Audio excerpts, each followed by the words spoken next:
Hey friends, we're back at imdeveloper.live. My name's Nick Taylor, your host, and today I'm hanging out with Eddie Hinkle. Eddie, how you doing today? Hey, I'm doing pretty good. Just excited to be here and hang out for a bit. Yeah, no. Thanks so much for coming on. I know you got a lot of stuff on the go. We'll definitely talk about some of that stuff.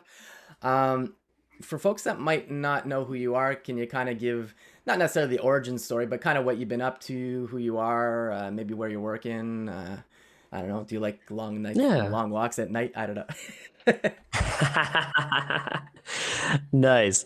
Awesome. Well, yeah, so my name is Eddie Hinkle. I'm an engineering manager at Glassdoor. So if you're trying to figure out how much you should be paid, go check it out on Glassdoor.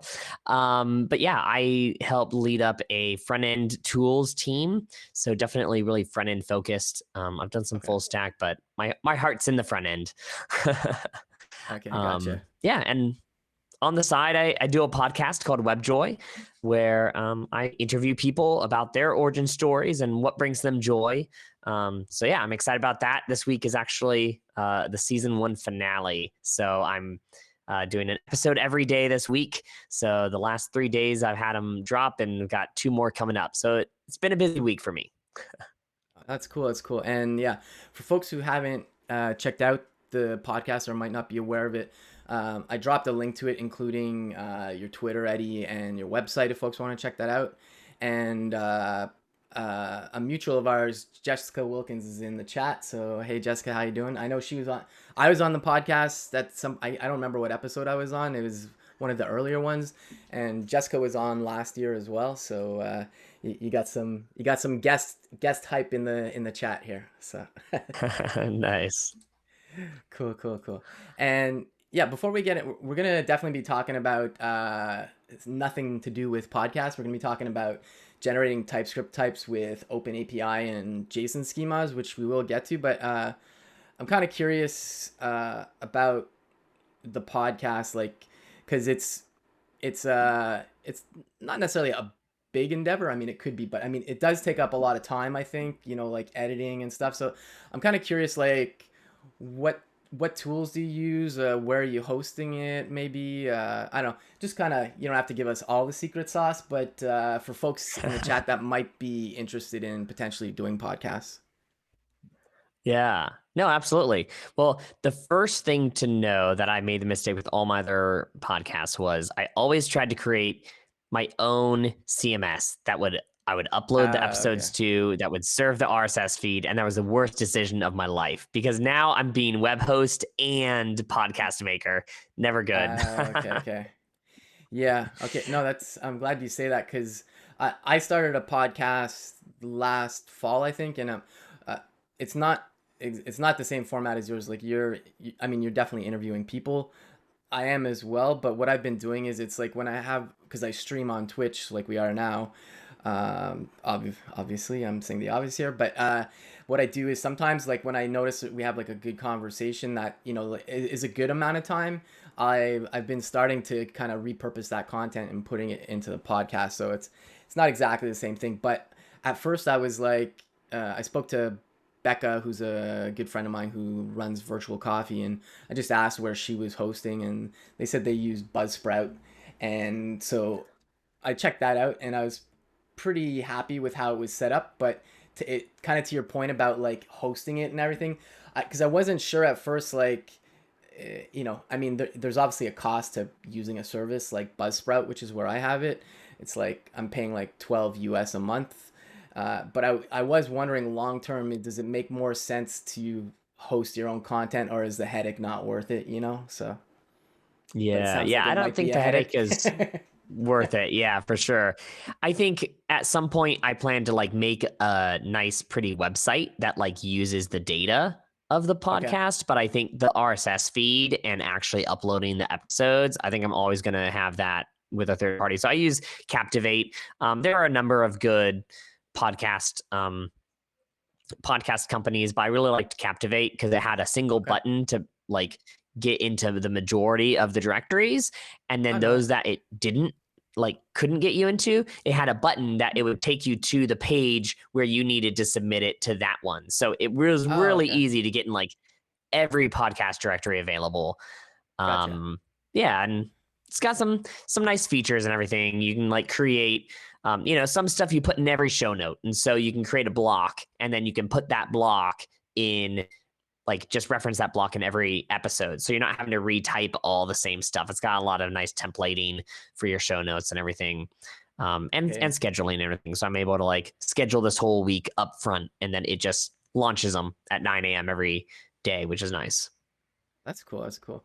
Yeah, it's and you put out a lot of episodes. Like I'm still early days. Because like I mean you work full time. I work full time.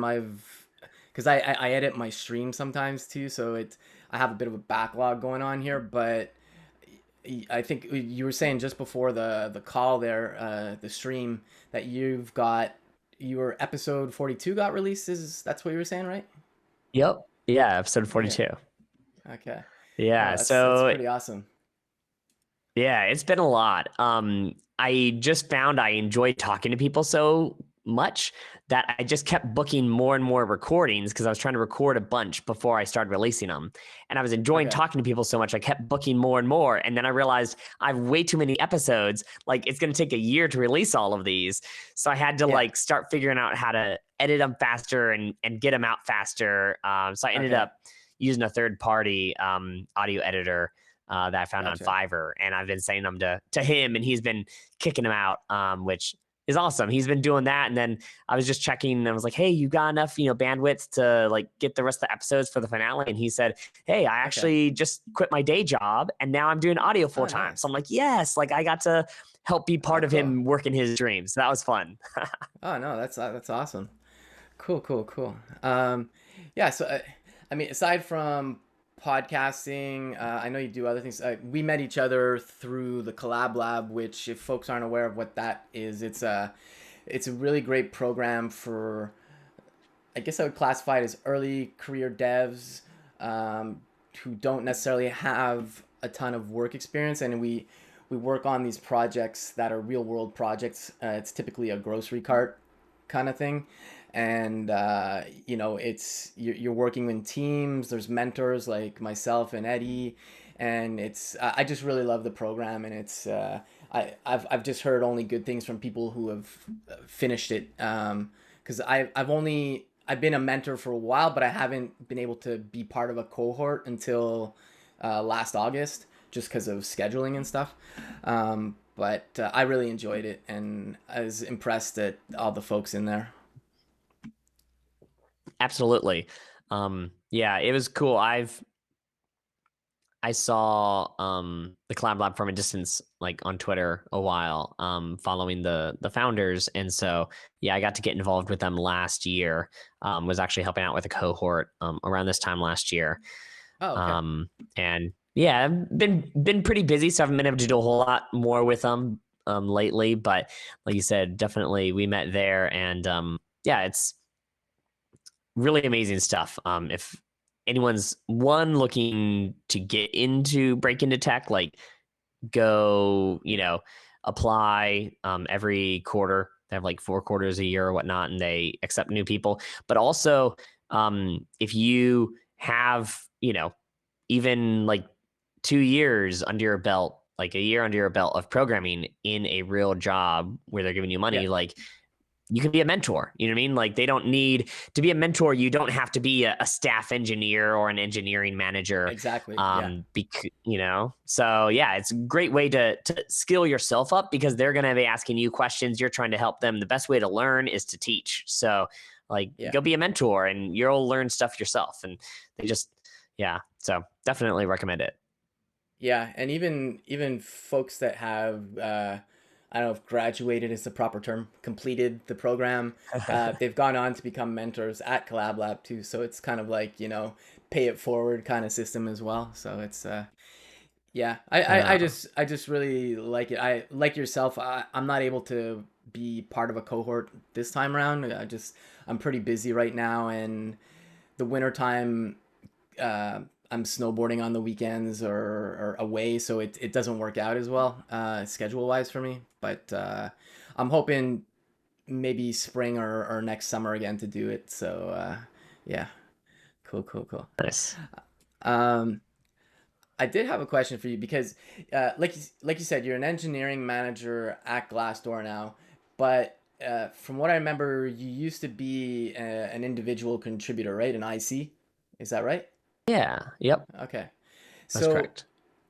I'm kind of curious why you decided to go the management route because I know at least when you get more senior at some point, like in some places it's not necessarily the right path, but they're like, oh well, you're older or whatever, so you should become a manager now. And you could be a really great engineer, it doesn't necessarily mean you're going to become a great manager.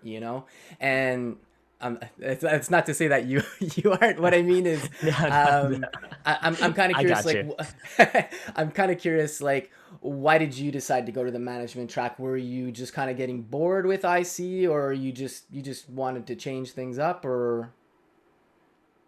Yeah, no, that's a great question. It's funny. I've actually gone back and forth between IC and manager a couple of times now because I was at Okay. one job and I was an IC and my manager was just the worst. They were the worst Okay. manager. Like all of the memes, right? Like Yeah, messaging yeah. you, like, hey, can you chat in an hour? And it's like, okay, no Yeah. context. And for an hour, you think you're going to be fired. Yeah, yeah. Asking you to work the weekend. And then literally on Monday, I get in and everything that I did, like, he's like, oh, we're actually going to go a different route. So all my code that I wrote on the Uh, weekend was wasted. And I'm like, okay. I was working overtime for you. So anyway, Yeah. they had to step down because they were moving internationally and they couldn't continue to stay in that position. And so we were going to have a new engineering manager on my team. And I was like, do I want to have another potentially crappy engineering manager, or do I Okay. think I can do a better job? And I said, I think I can do a better job. So I decided to throw Yeah. my hat in the ring and got the promotion and built a team at that company, met some Okay. incredible individuals. And then Glassdoor, they only had positions in IC. And Okay. so I thought, you know what? I care more about working for Glassdoor than I do about being an engineering manager, like, because I just want to work at an amazing company like that. Yeah. And so I just took whatever job was available, which was just a lead individual contributor.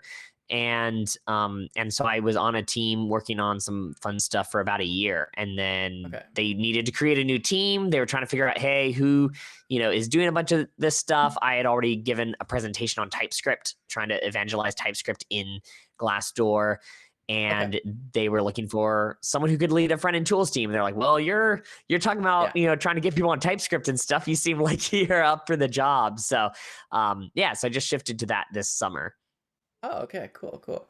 And no, that's awesome. And that's a good segue to kind of talk about what we're going to talk about. I didn't know that you were going to say that, but it's a perfect segue.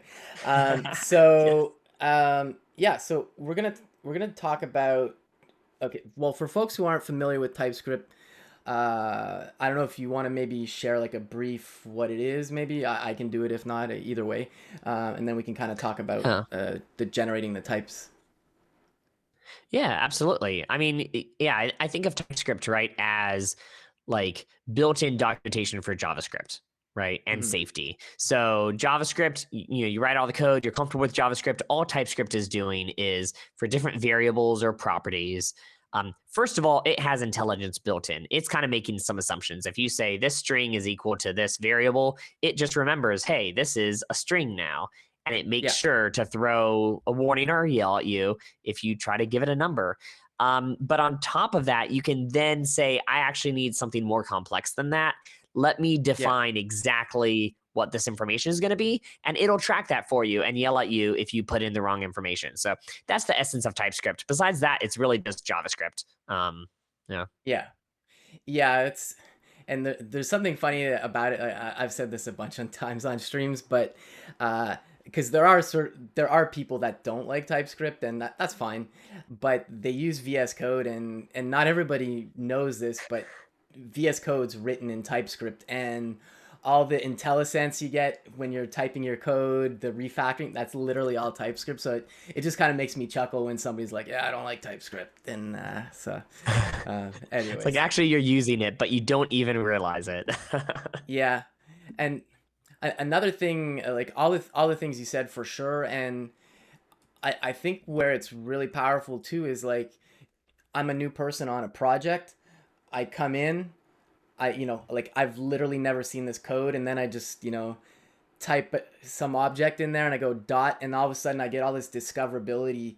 It's like, oh, okay, so this is what the object looks like. Or you can go to the definition of the types, and then you can get the shape of things. And like, it doesn't necessarily replace documentation, but it's definitely something I think that kind of speeds up your not learning process, but getting up to speed with a project, in my experience. So Yeah, absolutely. I think, like you said, it's huge for using libraries and things like that, where, yeah. like you said, you may need to look at the documentation at first, but when you're sitting there and you're just trying to fill in a value and you know that you need to give it one of three values, you don't have to look up the documentation to figure out those three values. Like, those three values are kind of auto-suggested for you. Yeah. That's really one of the magic of TypeScript, is the IntelliSense and auto-suggestion of values that you wouldn't otherwise know, that you'd have to leave your IDE for.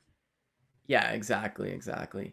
So this kind of brings us to what you wanted to talk about today, which is generating TypeScript types from projects like Open API, which I can't remember. Is Open API a spec, or it's an actual, it's got tooling with it too, but it's a spec as well, right? Yeah, it is a spec. Okay. Yeah, YAML based spec. Okay. Yeah. If anyone's ever heard of Swagger before, that was basically like Open API spec 2 or whatnot. Like, it was called Swagger, and then they Okay. Yeah. renamed it Open API spec and put out the third version and basically made Swagger be V2. Okay. Yeah.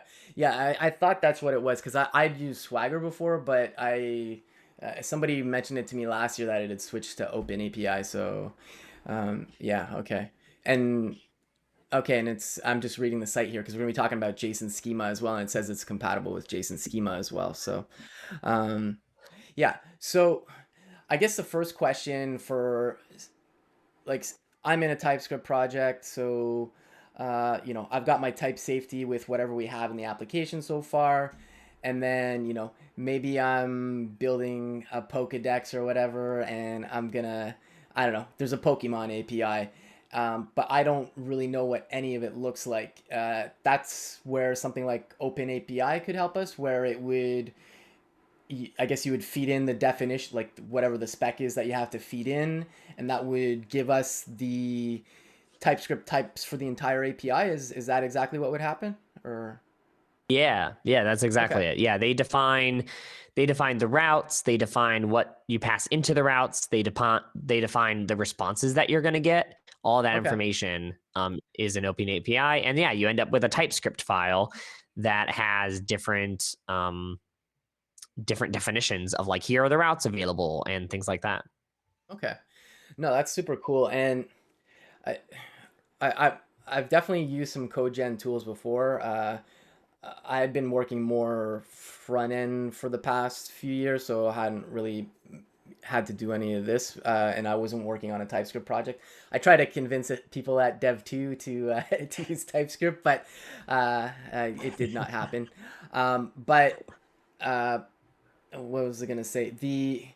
Yeah. So I guess the nice thing about this is you have the type safety in your project, from whatever code you have there. But once you bring this in and you make like your fetch calls to do REST calls, or I guess it doesn't even have to be REST, it could be GraphQL too, or no, I don't know. I'm not sure. I think this is Technically, mainly I do REST. believe. Yeah, I'll be honest, I don't do a whole lot with GraphQL. I think maybe Open API Okay. supports it, but yeah, I wouldn't know the ins and outs and the trickiness there. Yeah, Oh I'm yeah. I'm a REST guy at heart. At some point, I know I'm going to have to touch GraphQL, but I haven't yet. So Well, don't feel bad. I still haven't used GraphQL either. I mean, I used it when I had it years ago in my blog. I rebuilt it in Gatsby just to keep up to speed with React. That was using GraphQL, but that was like minimal GraphQL usage, and I would barely call it me learning GraphQL. And then aside from that, pretty much nothing. Like, I've talked to people about it, like on previous streams. Like her name's escaping me. She runs Moon. Eve Porcello. Had her on the Dev2 stream a couple years ago talking about it and stuff, and it seems interesting. But I haven't been on any projects that have used it, so I'm sure at some point, I mean, I'll get into it. But for now, it's just hasn't happened, and I'm not too worried, honestly. Like, if it's been, I can't remember when GraphQL came out, but like, if I haven't done it in the past 5 years and I'm still doing okay finding jobs, I'm not too worried. So, oh yeah, Moon Highway. Thanks, Jessica. Yeah, that's Eve Porcello and her husband's company. They do. I'm not sure if it's just GraphQL training. I think they might do React-based training too. But anyways, check that out, folks, if you want to. But yeah, so the cool thing here is, like you were saying, it generates the types, and this is because this is not something you would normally get. Like, for example, if I make a fetch call and like I'm getting JSON back, it just gets returned. I think JSON by default, when you do like response.json, it just returns any or unknown. I can't remember which, but it, like, there's no shape to it. It's just like, here you go, this is something. So I guess once we generate these types, does it also generate code for calling the API too, or is it just the types? Yeah, it's just the types. Okay. And so you do have to generate the code for that yourself. Okay. But it makes it much easier, because what I used to do before this was I would go and I would hand create TypeScript interfaces. Okay. And then with the TypeScript interfaces, I would then have to cast it. So I would do the fetch, and then I would like cast as, and then the interface. But then anytime there was a change, I'd be having to go in there and manually update the interface. And then, I came across this because at Glassdoor, we have published Swagger files like on servers, and so on our intranet. But during the build process, we can access those. And so the idea is, if something changes on the API endpoint, when you're actually doing another build right before you deploy the new code, we can ping it, pull down the new types, run a TypeScript build, and if the API changed, then that's going to fail a TypeScript build, and it's going to prevent us from deploying when it doesn't match the API. So that was the really cool thing, that, one, we don't have to build it, and two, we're having, build checks every time, almost like we're like testing the API, which is pretty fun. Yeah, that's where my brain froze before, which is what I wanted to bring up. It might be okay to do them by hand the first time, maybe if you're doing a proof of concept, maybe. But yeah, after that, it just becomes unmaintainable, and it would be a nightmare. So like, this is great that, I mean, Open API, which, like you said, used to be Swagger, has been used for a long time for lots of things. So it's nice that you can get TypeScript types now too. Exactly. Okay, cool. So why don't we try generating some types from some API? You wanna? I'll get in the hot seat here. I'm just gonna switch over to VS Code. I think I forgot to. Forgot to close my work. I'm in the middle of getting the Remix framework working on Netlify's Edge. Hold on a sec here.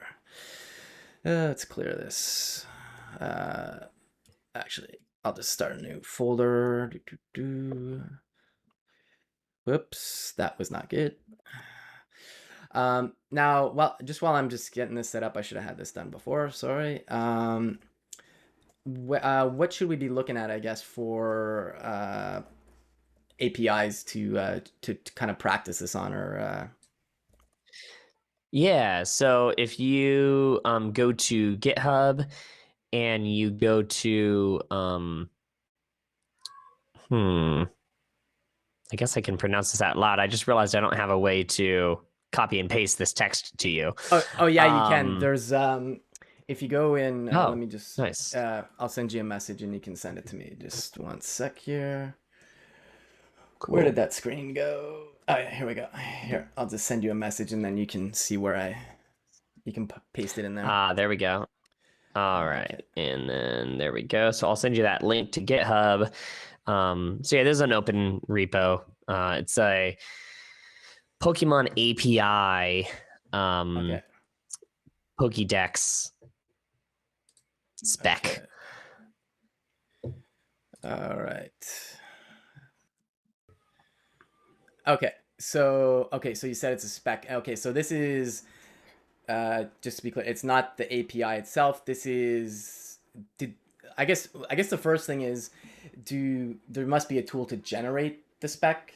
We're not necessarily going to do that right now, but Yeah, it like you said, it depends. Some people write it by hand. There's other plugins also. So like if you're doing okay. a backend server that is heavily typed, like you can also Yeah. go from the opposite. You can go from TypeScript to Open API. So if you were doing a TypeScript server, you could have a plugin where it would export your types to that. Okay. But yeah, you can also, it's YAML. So you can also literally just go in and type all this stuff by hand. I've actually hand Yeah. coded some at, like oftentimes at Glassdoor, we do the Open API spec before we write any code. And Okay. so someone will sit down and hand code this up, and then the front end and back end engineers will look and like talk about it and decide what changes we want before. So we Yeah. kind of use this as like a drafting document, and then you go out and you build the code, and then you just make sure your code matches this contract. Okay. Gotcha. Cool. Yeah, I guess before we start generating some types, maybe we could just kind of, I'll zoom this in one more there, but we can kind of talk through a bit of the spec in here. So um, Yeah. I imagine this is just a little explanation of what the API is, or like who owns it, the version. Um, I guess Yep. the tags are stuff related to it, but I guess the important parts are this pass part. Let's see here. Let me make the window a little bit larger. There we go. All right. So yes, the paths is the first. There's like three main key parts. There's paths. Okay. Um, There's probably quite a paths. few. There's probably quite a few paths, I'm Yeah, there's guessing. a lot of paths. I'm like trying to figure out where paths ends. Okay. Um, Components, paths, components. Okay, okay. that's Let the me only find two they have defined. There's a third optional one, but paths and components are the two Okay. ones they've got here. Where's components? Okay. Well, anyways, we'll just say there's the two sections. Um, Yeah. I'm scrolling super fast here. Sorry, folks. Let's kind of just look at one of the paths here, and maybe we can kind of break it down. So Yeah. this is the endpoint that you would hit on this particular API, and it would be a GET request, I guess, which is why there's the GET there. Exactly. Okay. Yep, exactly. And you can define all the different behaviors. So you can just do a different, get, you define that, post, you can define that. So you can define all the ones you want.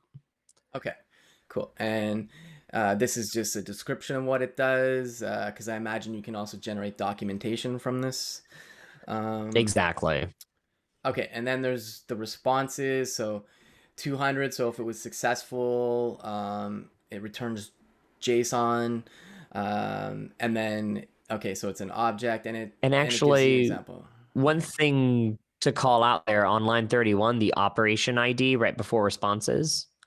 Yeah, get all That's pretty cool Pokemons. Yeah. because what people use that for is the function in your code. So that way, if you're Oh, looking okay. at like the API and you're trying to figure out where this is in your code base, operation ID refers to your code function. So you can then go in your code, find get all Pokemons, and then that's, on the server for making changes. That's what that's for. So one cool little Okay. nifty thing there.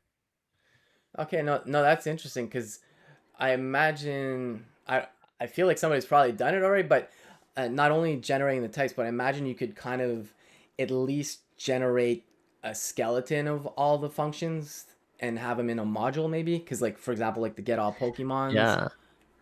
it's I feel like somebody must have done Yo. that, but okay, Yeah. Yeah. You can do all sorts of stuff because you can also you can then compare and say, like, you could do a unit test and okay, say, okay, I expect this API to return this stuff, right? And like this is like so you can do all sorts of stuff automating this. It's awesome. yeah, no, that's super cool. Okay, so yeah, So then it just gives us an example of some of the data that it would return. So like in Yep. this case, we're returning Pokemon. So a unique identifier, the name, some abilities and stuff. So okay, so that sounds pretty straightforward. It's just describing what the output is when you make those responses. And then that's when it's successful. And okay, so then they also have a 400 if it's a bad request. And then we're kind of looking at the same thing again here. And I imagine for some of them, there'd be parameters too. Yeah, for sure. So yeah, I think this is Okay, this returns a list of Pokemon. yeah.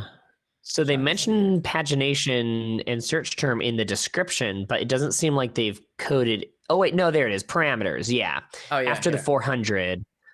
Yeah. Wait, did I go too far? Oh yeah, here. Parameters. Yeah. Oh yeah, you went down too far. Yep, there you go. Okay, yeah.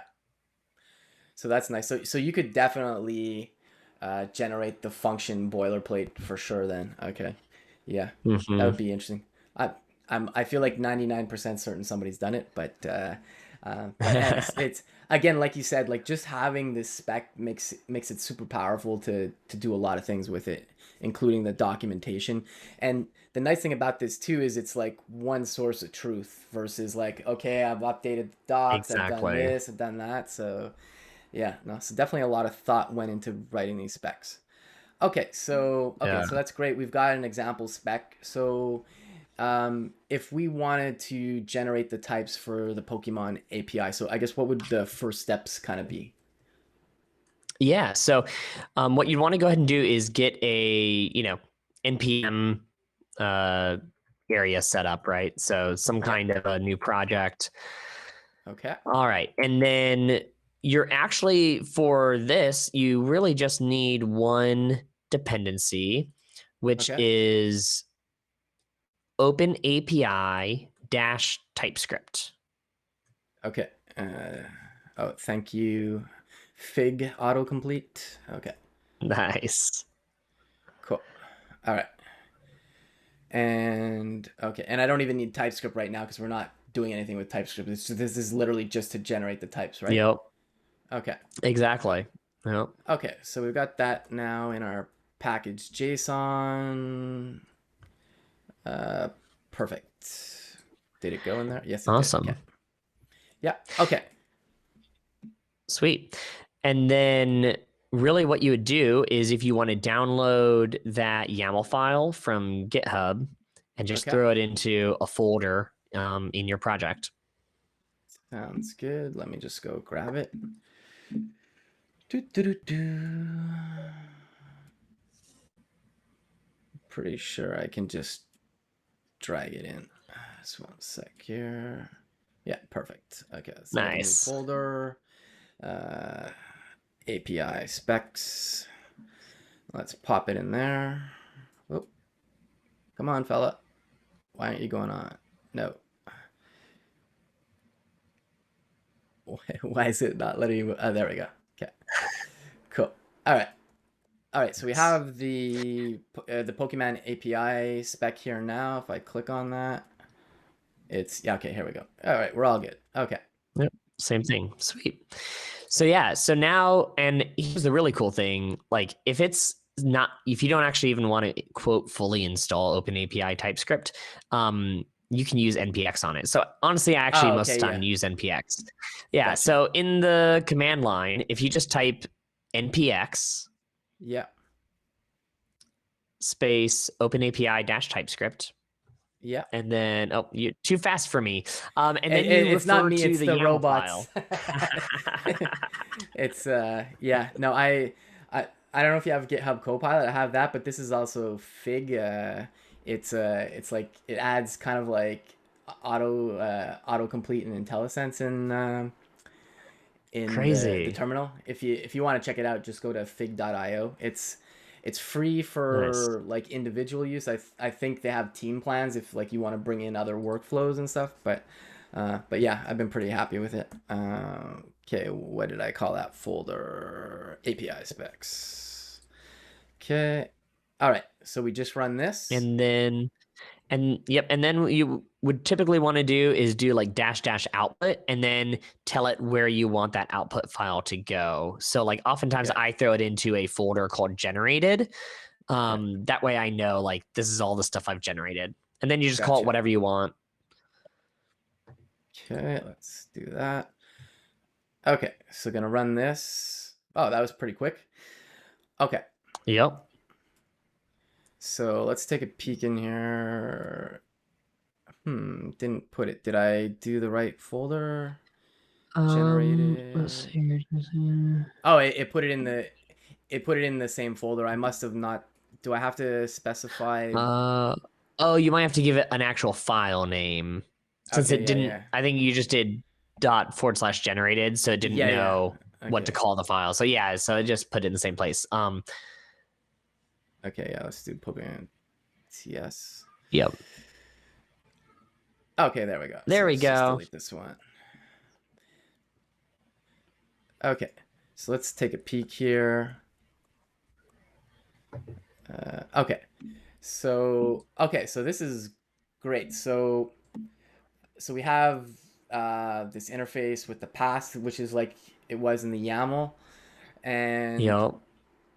okay, so these are all the allowable paths and what operations they can do. Okay, that's neat. And this is great too because like we were saying before about the reuse, we get the comments in here, so like we don't have to do anything in terms of that.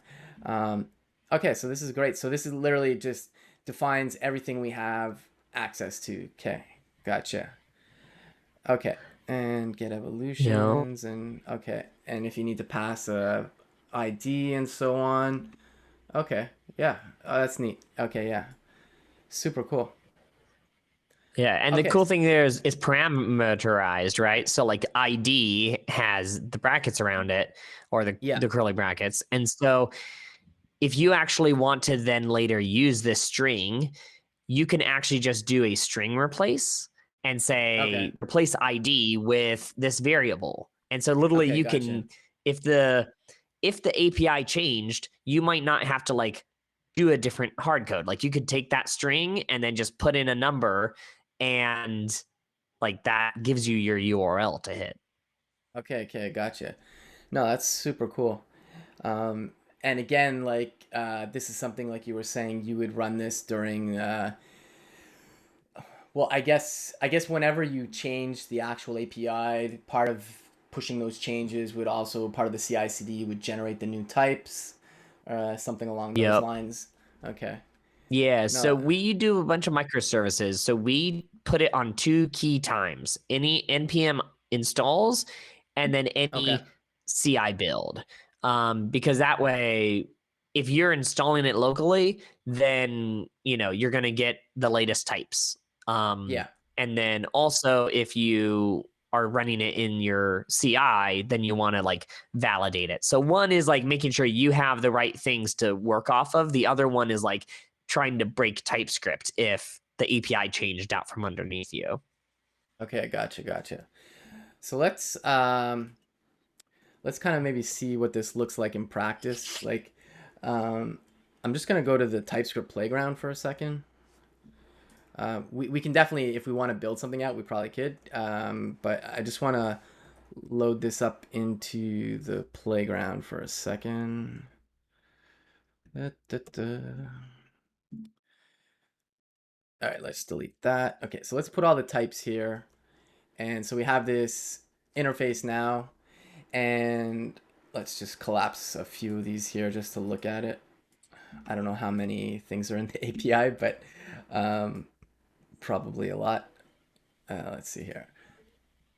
Okay, well, whatever. I can leave it at the top and we can type on top actually. But so at this point, if I wanted to use this interface, I would have to do something like this, like const path. Uh, actually, I'll give it a capital P just for fun to differentiate it.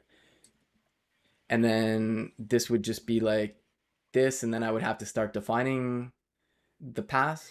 Yeah. So here's one really nifty trick that I came up with that's awesome. So if you start a new line and you say type, so TYPE, and then you can call your type like say valid URL. Okay. So let's move this over. Can you say that again? Sorry, somebody was asking in the chat Oh to yeah. zoom in. Oh yeah, no worries. That actually is helpful for me too. So thank you for asking him to zoom in. So yeah, if you go to a new line and Okay. you say and you type in the word type, Yeah. so you're defining a type, and then valid URL is the name of that type, Okay. and then that's equal to, and then you say key of, all one word, Yeah. and then Okay. you would, and then you can say And paths. yeah. Okay. And that gives you all the. Okay. Gotcha. Yeah, because all of those URL paths are actually keys inside of that interface. So Okay. now you can say, yeah, a URL has to be of type valid URL. And then if you type in gibberish, it's going to yell at you. Yeah. So like this doesn't like it, but if I go / all Pokemon, and I'm getting the IntelliSense as well, which Yeah, is you nice. already got the IntelliSense there. Wasn't that beautiful? Yeah. Yeah. So here we go. Just if folks didn't see that, it came up pretty fast, but so there we go.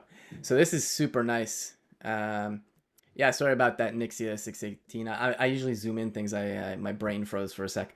Yeah, no. So this is really great. And okay, so we've got the valid URL. So like if we go to one with like the evolutions, so for example that one, so it's a valid URL. And then if I wanted to do something like, I don't know, fetch. I can't type today.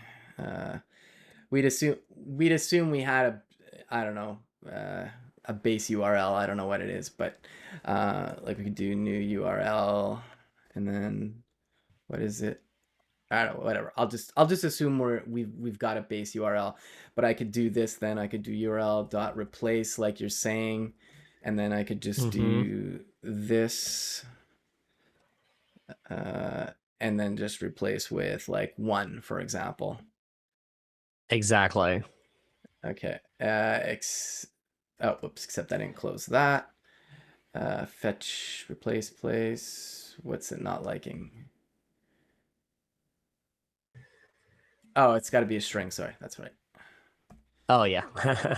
We could coerce that, but yeah. Okay. So then, and if we just change this to, I don't know, what is this? That's the const evolution URL, and then basically if we hover over that, it's a valid string, and we've got our valid URL.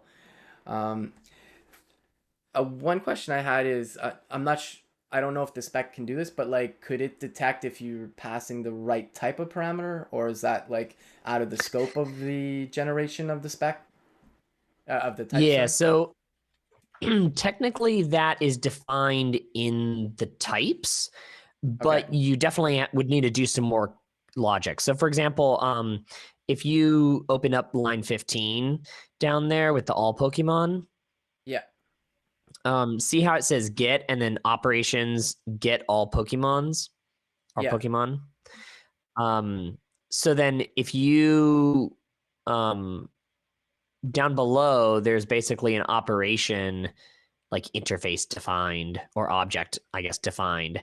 And Okay. that contains, Oh, here. Okay. yeah, there we go. So that contains the responses.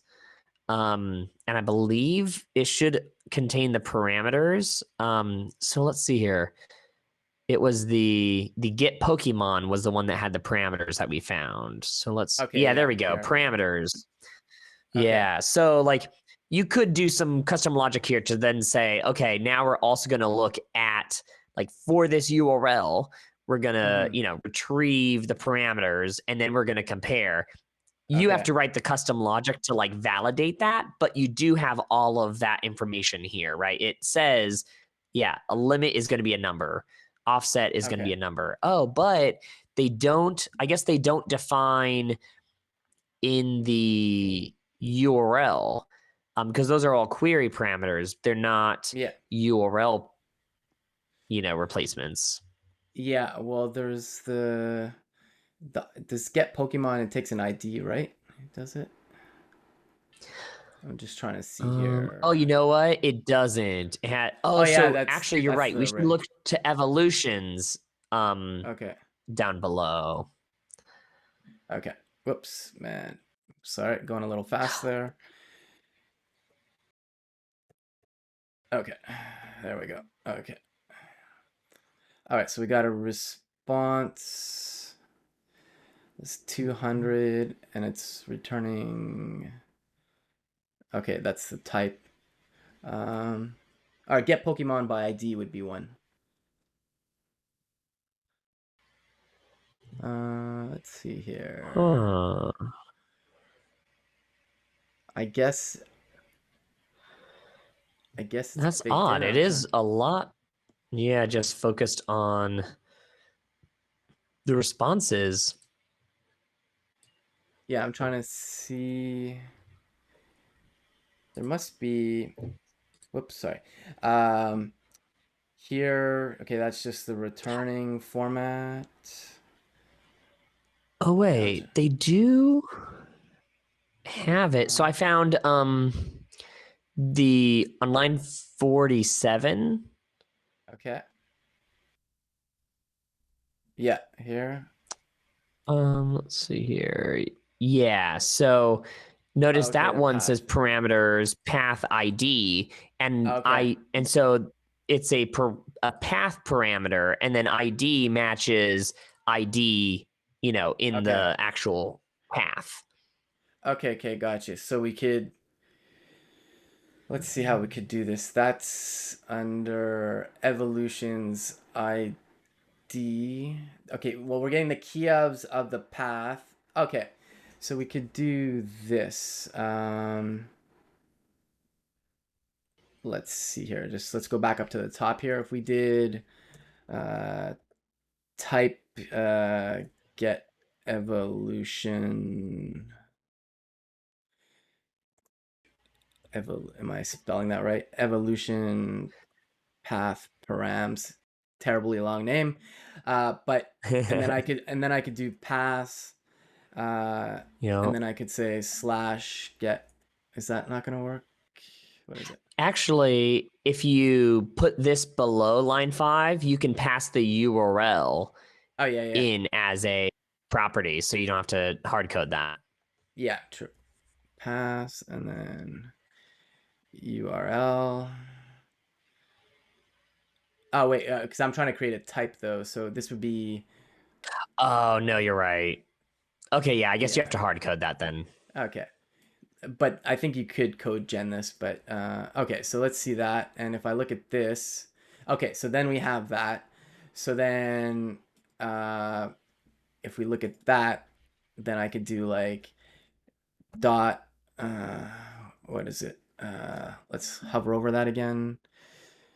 Okay, the type has parameters and then path and an ID. Okay, path dot parameter dot path dot parameters. I'm not spelling properly today. Let's go over that again. Yeah, parameters path. Okay, parameters dot path. Why is it not picking that up? Yeah, that's I shouldn't odd. have to. I shouldn't have to do it like this, but That is the one drawback. Occasionally I have run into spots where it does want things surrounded by quotes like that. It claims it it's in doesn't the. exist. Here, wait. Let's look at that. Oh, I spelled it wrong.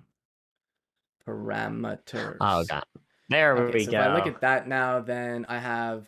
Okay, so these are the things that are allowed in there. So we could do something like this then.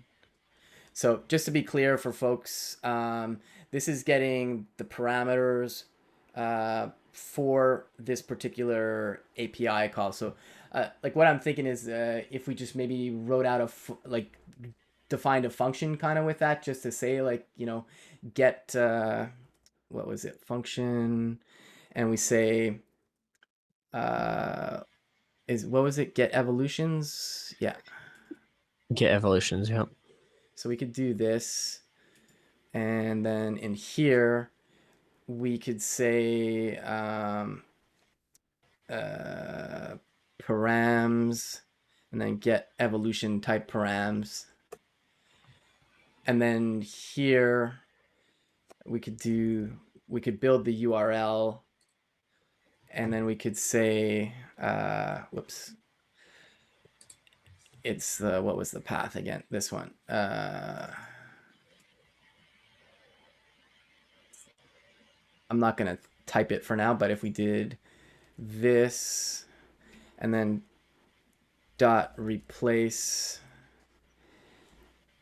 and we could do the ID, I guess, and then do what we did before, but we could do params dot ID, you know, and then we can make the fetch call. Yep. Like, is that I'm curious how you do it Yeah. at Glassdoor. Do you do something similar, or do you do? Yeah, that's almost identically what we do. The only Okay. thing is we actually didn't go into, I don't know why. This is still relatively new. We haven't actually done the parameter verification. So we've done Okay. we've customized the response details, which Okay. we'll, I imagine, get to next. But I love the addition of the parameters. That's really nifty. I mean, because that really easily starts yelling at you if there's a new parameter that you're missing. So that's awesome. Yeah. Yeah, and I'm just kind of riffing here, but if you don't mind, but what if we did like, we could almost, like, if we transform the URLs to be actual like template string format, and then you could do this, where you just, and then you don't need any of this, and then you could do const,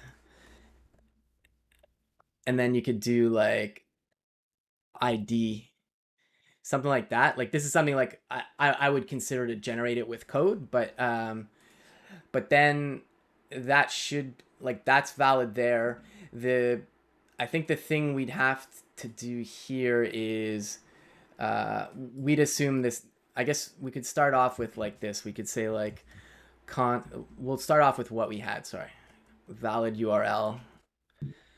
You know, maybe this isn't perfect, but then what you could do is you could say params there, and then here you could just say like const, it's this terrible name, sorry, new URL, and we could do like URL dot replace, and this is assuming that the convention would be there like this, and then you could just do this, like that maybe, and then what you could do is you could that's a template string now. Oh, but we still have to convert it to a template string. Like, I might be overcomplicating things, but something kind of like along those lines, you know, where we could Yeah. maybe make it a little smarter. But I'm Or here's another thing. You could take the params and you could basically loop on the params. So every entry of the params, like params dot okay, entries yeah, or object dot entries, right? Put params in there. yeah, true, yeah. So we could do this. I won't use a reduce because people sometimes don't like that, but this is probably where I would use a reduce, but I don't want to make things complicated on the stream. But yeah, so we could do like you said. So for I guess we'd have to get const keys equals object dot keys, not jets.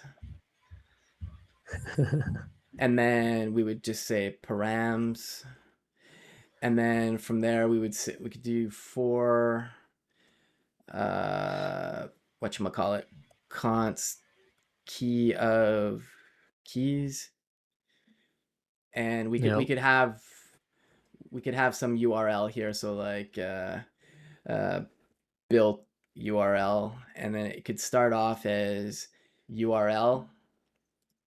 And then, like you're Exactly. saying, we could do this. So we would just say built URL equals built URL dot replace, and then we would do something like this. We'd use a template string. It looks kind of funny, but we would do this, I guess, like key.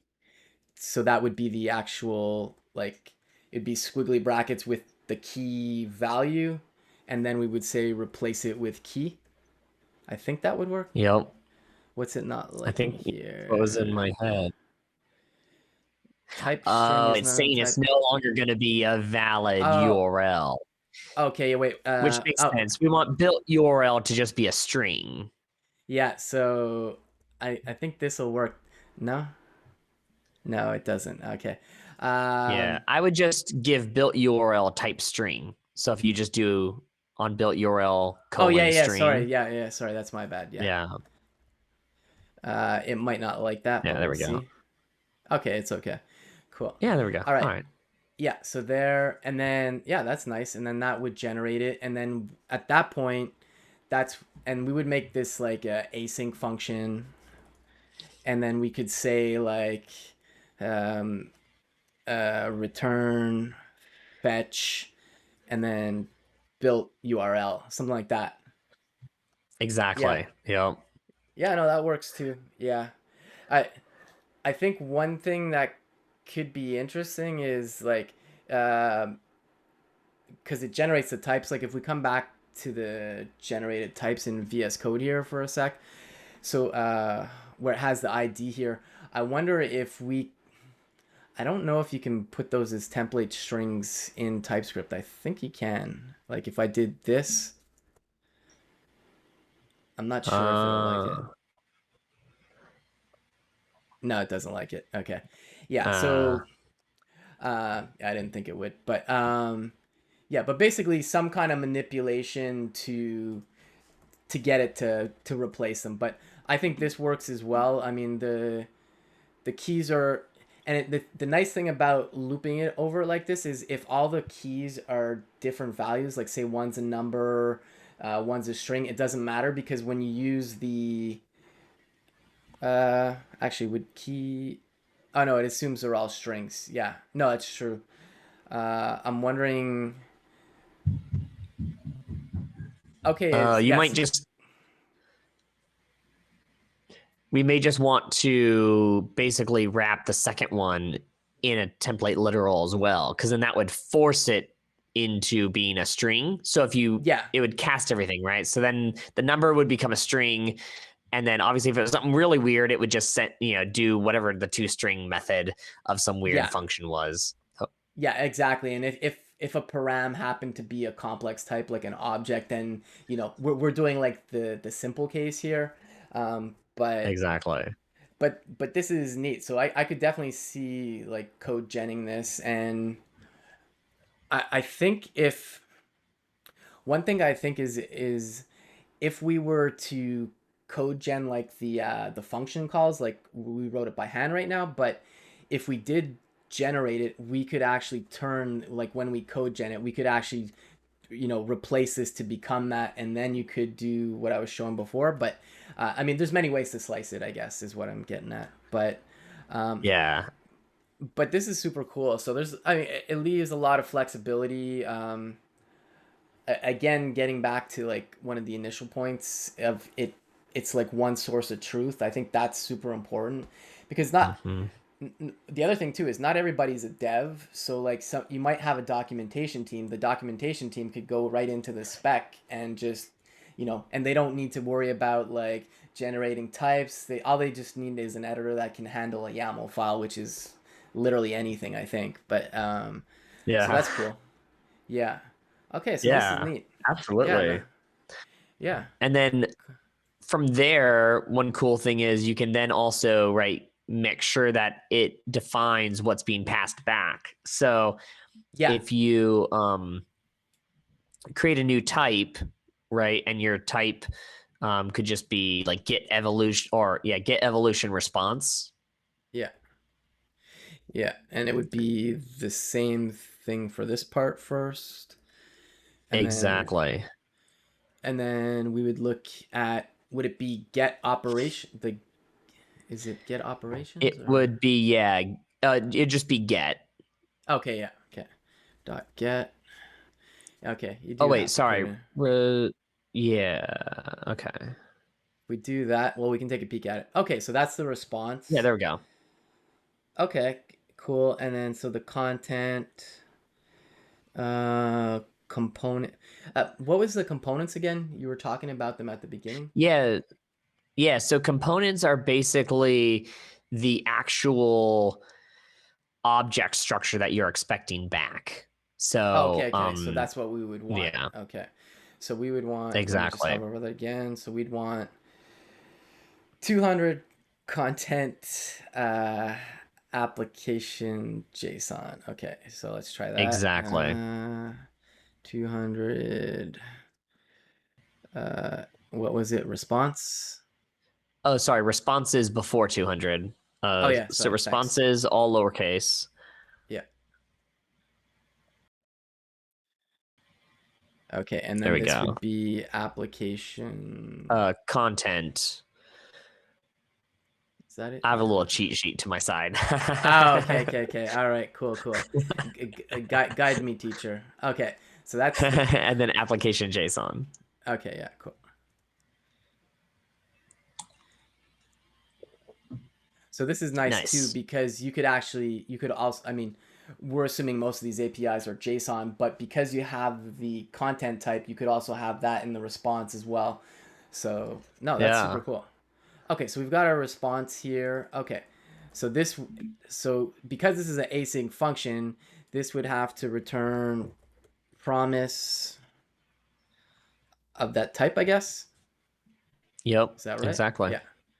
Okay, cool. So then here, so we'd have to await this, and then, okay, And response then you has would no just problem. return. I think if you do response.json, it should Oh be yeah, happy. yeah, exactly. Okay, let's do that. Hold on a sec. And just for the context of everyone listening, I'm able to say this because I'm actually looking at the code that I use at Glassdoor that is using this methodology. So I'm just like coaching him to type what I typed in the past. Okay.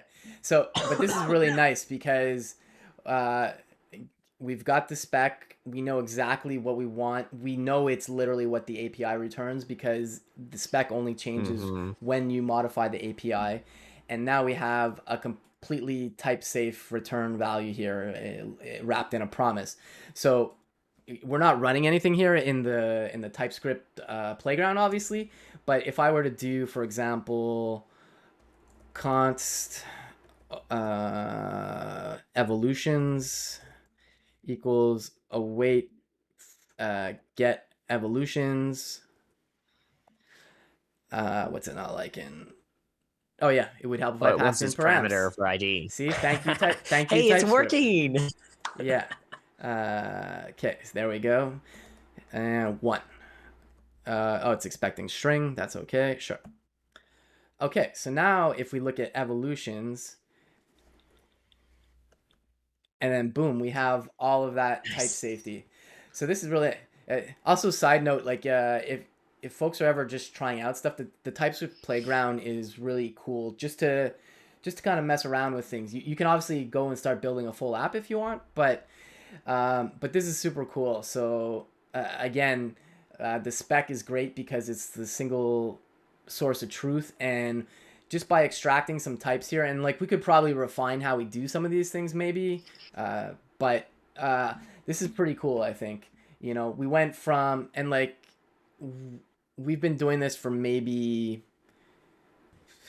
40 minutes, you know, and like obviously some of this was new to me. I didn't know the spec, you know, and messing around with it, but all that to say is like if you put this into some kind of build process, you could literally generate a whole module or modules with all your functions to just map to your API. And this could probably be done uh, when the API changes, along with generating the types, you could also generate this.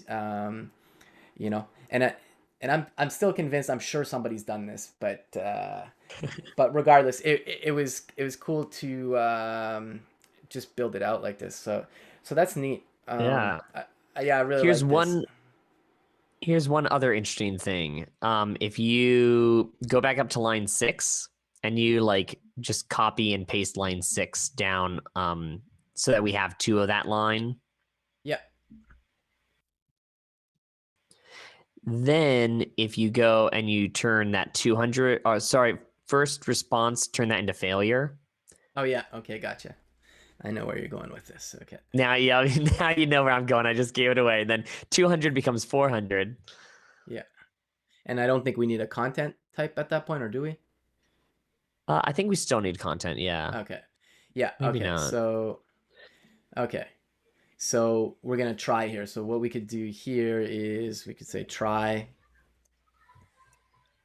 or not even that. Sorry, we could do if response, right? Um,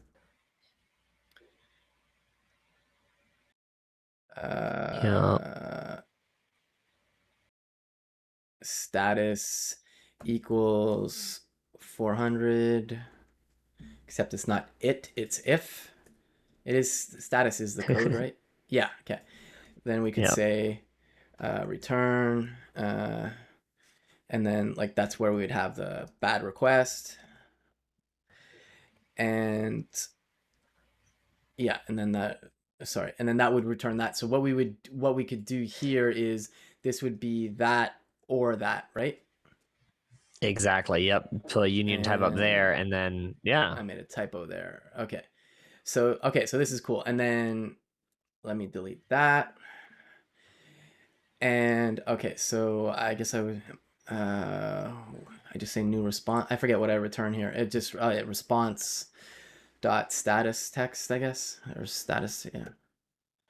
Oh Actually, no, I that's guess it not would the bad still one. be actually response.json, right? If they were returning an Oh yeah, yeah, error JSON object, then I guess it would really still be the same thing.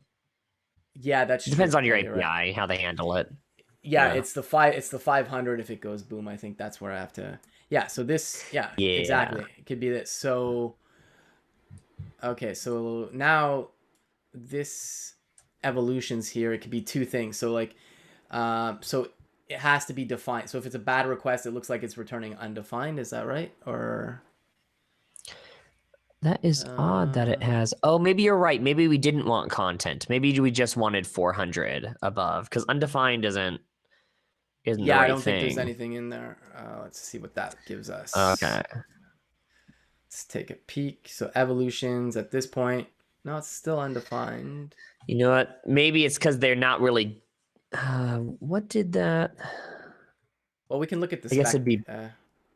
Yeah, that's what I was just thinking. The spec. What's it doing here? Let's do here. Okay, so if we look in here,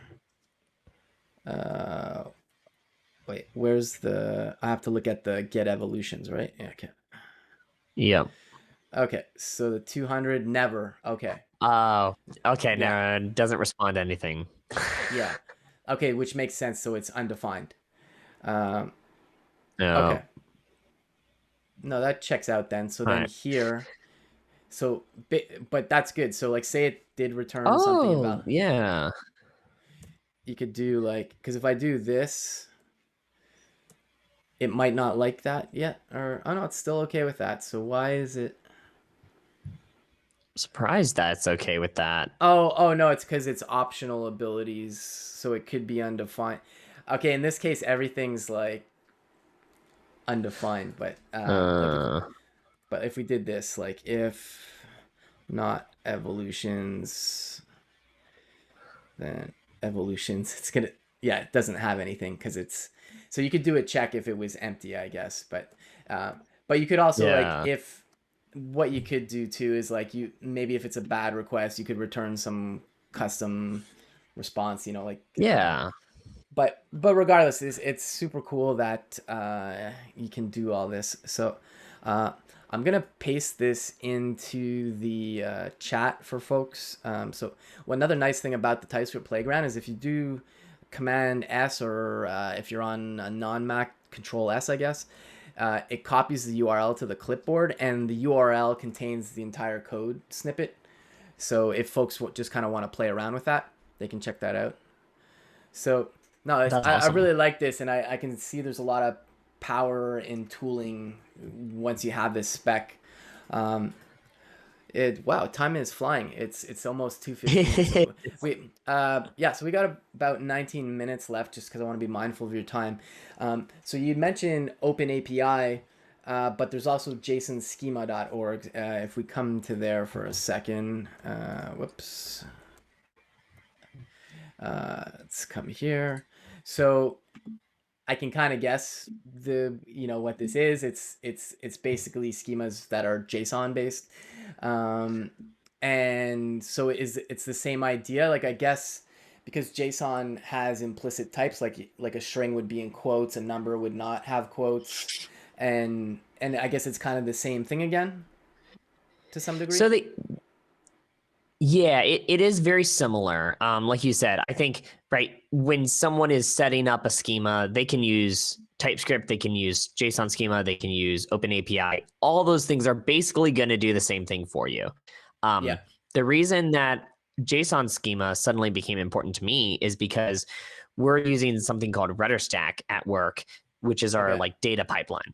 So Gotcha. anytime we send an event from our website, we send it into RudderStack. And so we are defining in RudderStack's UI, again, non-code people like you were talking about, they're going in there and they're saying, okay, we are going to have an event. It's going to have these properties, and these Okay. properties are going to be numbers, or here's the values. And so I was trying to figure out, how do we make sure that we're not having to then, anytime the taxonomy changes for our events, go in and actually change that. And so they actually have an API that is provided in JSON schema. So when people do stuff in RudderStack, I can then hit the API for RudderStack and get the JSON schema of what RudderStack expects. Gotcha. Yeah. Okay. So it does all the same basic stuff. That said, one really nifty thing about the library I use for JSON schema is you can feed it a file, but you can also just feed it a string. So speaking of that manipulation you were talking about, I actually, with the JSON schema, I've been doing a lot of custom like changing. Like, I actually changed some of the keys to camel case to make it easier to deal with on our side before having it processed. So yeah. Okay, gotcha. Yeah. Yeah, and this is like kind of where, like, the world's your oyster, kind of, like once you have it, you can transform it however you want. So it's just Exactly. and for newer devs that might be in the chat, like, this is something that's super important, because like Eddie was saying at the beginning there, like, he used to do this like by hand initially, and then probably after a few times he was like, no, this is terrible.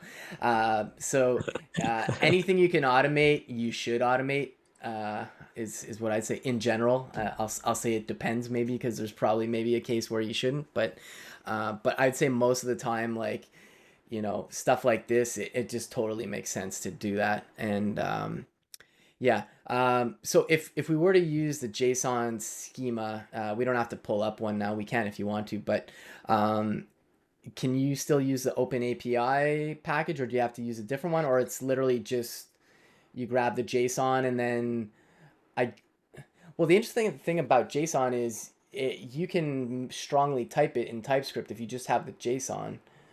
So, like, is that how you do it, or? So JSON schema has a very specific like thing it expects, and it's actually not as JSON-y as you would expect. Like, if you're saying this needs to be a number, you're still putting number in quotes. Okay, gotcha. But it's just, yeah, it's basically like if you typed something in a JSON object, like you would have in YAML. Like, it's just using this, I guess, structure of the curly braces and the commas and all that kind of stuff. Gotcha. But yeah, you would actually just use a dependency called JSON-schema-2-TypeScript. A lot Okay. of dashes in there, but JSON schema to TypeScript, very easy. Okay. Um, yeah, and it's just a package. You literally has like two functions you can call. One, you can literally just, instead of being at the command line, like Open API TypeScript that we just Yeah. used was command line based. This Mm-hmm. one is a package you would use inside of a Node.js script. So, Okay. um, yeah, so I just basically, created a script, and then you could just give a file name and it would open the file, read the file, and output, the Okay. contents. But I actually, instead, using the current node, you can actually import JSON directly in by Yeah. using is it the assert, I think? Yeah. Assert Uh, as what is it? Assert as JSON, or I forget what the yeah. syntax is. Yeah, assert, and then you do like curly brace type JSON in quotes and curly brace. You all can Yeah. look it up if you want to say, or you can type it as well. Yeah. I But can. but yeah, so you import that, which is great Yeah. because then you just have this JSON object. Yeah. And so I import that. So then I'm able to map over it and I just manipulate all the values how I want Yeah. before putting it into. And then I just feed that into the library. And then the Okay. library gives me this big string. And that's great because I actually do, like you said, a lot of custom code generation. I create a bunch of like functions based on the inputs. So having that as actual JSON that I can read in and manipulate really easily. I do Yeah. a whole bunch of stuff where I export a bunch of interfaces and all sorts of craziness. That crazy fun, crazy fun. Oh, that's cool. That's cool.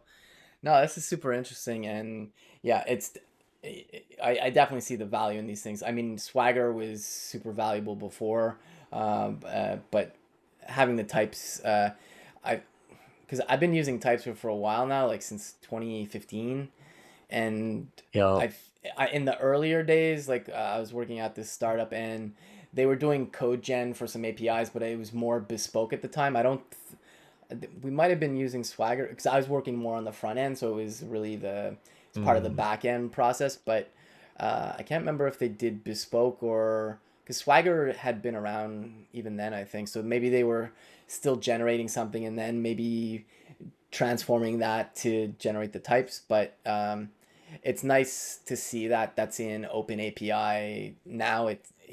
I'm guessing it's in there now because like I know not everybody writes TypeScript, but TypeScript is definitely increased in adoption over the past few years. So yeah, it makes sense that it's a first class export citizen. So yeah, no, awesome. exactly. Um, Yeah, I think the the thing that you take out of this, right? Like, because I'm sure no one's going to go and code on the Pokemon API now, right? But as you've been like listening to us talk and watching this, the thing I think that's important to take away is if you run into something where there's a source of truth outside of your code, like rather than just instantly duplicating it, ask yeah, yourself if there's some way that you can fetch and pull and automate that source of truth to become part of your stuff rather than just recreate it by hand. And of course, the first pass, it's yeah, oftentimes easier to understand if you do it by hand, but ultimately you don't want to lean on that. And don't be intimidated by stuff. When I thought I'm going to import this thing, but then I thought I need to customize it and make these changes, and I thought, man, like I promise you, I've never done code gen before this yeah, project. So if you're thinking, oh, code gen seems so complicated, I'm like, I was terrified, and I thought, you know what? I need to create TypeScript to, code gen to like do this. And it was super not scary. Like it's code writing code, but at the end of the day, like it's still just code. So just dive yeah, in and explore it. It's not that scary. yeah. No, for sure. And this is like, uh, this is more like tying into career advice as well. It's like, just jump into the deep end. Like it's I think people newer to this scene sometimes don't realize that senior devs don't know everything. Like I'm very aware that I don't know everything, but I do know that I'm able to learn things and that I can search for things. So like but it's anytime I've gotten out of my comfort zone has been beneficial to my career, you know, like, and taking chances is a good thing. Obviously, like when I say chances, I don't mean like, like, I don't know, cross the border and like leave the country and start a new life. I mean, something a little more reasonable. Like this opportunity looks good, and it's kind of ties into as well, like applying for jobs, like, and because I've done this too, like even Mhm. back in 2018, I was looking at the job description and I was like, I don't have all the things they're looking for, and it took me like 6 weeks before I actually applied, and didn't end up getting the role, but I went through the process, made it pretty far, but it didn't work out, but which that's fine, but just you hear people say it all the time, but like apply even if you only have half the things, like uh unless they literally say like you have to have, I don't know, X amount of years experience in all these things, like it's like, but I've never been to a job where that has been the case, and you learn on the job anyways too, right? Like if all of a sudden they say, hey, Mhm. we have this new project, it's going to be in Rust. I know you don't know it, but if you're interested, we'll ramp you up, and then, and that's where I mean, like getting out of your comfort zone and stuff, but anyways, Yeah, no, I'm I rambling totally on. agree with that. No, no, Cool, no. cool. I agree because um, in my job hunt before I came to Glassdoor, like you said, I was looking and like, oh, I want to apply to that. I want to apply to that. And I was like, you know what? Yeah. Screw it. Like, I'm just going to apply to something that feels similar. So, I mean, I was going to everything from like IC at Glassdoor to Yeah. like CTO at some very small startups, right? Yeah. And Yeah. I actually it was between me and one other person in the final rounds of Okay. being a CTO at a small startup. And so, like, and I was just an engineering manager at a no-name startup before that. You know what I mean? So, like, Yeah. just if you look and say, okay, my skills kind of match this, like, go for it. See what you never know how far it'll take you. So, Yeah. and I'm glad that didn't work out. I'm glad I am where I am. But like they didn't just laugh me off, right? Like for the Yeah. CTO, their position, they're like, well, no, let's talk to this guy. And like I went through several rounds of interviews and they liked me. And ultimately it was just the other person had a little bit more of what they were looking for, but they didn't say I Yeah. was not qualified, you know? No, exactly, and that's another good point. I know we're not doing like a career chat today, but like sometimes you don't get the role because it's just like somebody might have just had a few more things than you. It doesn't mean you're terrible, or in Exactly. some cases it depending on the role, it could be like they're looking for people in certain areas only, like geographically. I know there's remote, Mhm. but it's not always remote across the planet, so there's. Anyways, I'll just say, don't get Yeah, discouraged, folks. Apply to things, have fun, live that's life. right. Cool, cool. Exactly. Well, we're almost at time here, Eddie. I just wanted to say, like, it's been super fun. This is fun, just kind of hacking on something without really knowing what I was doing. So, It's fun to watch too. but yeah, I dropped some links to where folks can find you again. So your Twitter, your website, and the podcast, webjoy.fm, if you haven't checked it out yet. This will be up on YouTube later too. So if you're watching on YouTube, definitely go check out webjoy.fm. Um, I guess any parting thoughts, or we don't have to have huge words of wisdom or anything, but just curious. No pressure, right? No. Yeah, I don't know. It was fun. Thanks for coming in and hanging out with us. Cool, cool. Well, thanks again, everybody in the chat. Just gonna drop the schedule. Next week, I've got Chad. His last name is escaping me. He runs the Tech is Hiring newsletter, and if you've ever been on Twitter seeing these Tech is Hiring hashtags, that's Chad. So we're gonna be talking all about that. So looking forward to that. Lots of other great guests coming on too. Just had Yuri from NX. We're gonna be messing around with mono repos and build tooling. That's in later in March, so definitely check that all out. And yeah, thanks everybody, and we'll see you next Wednesday. And Nice. thanks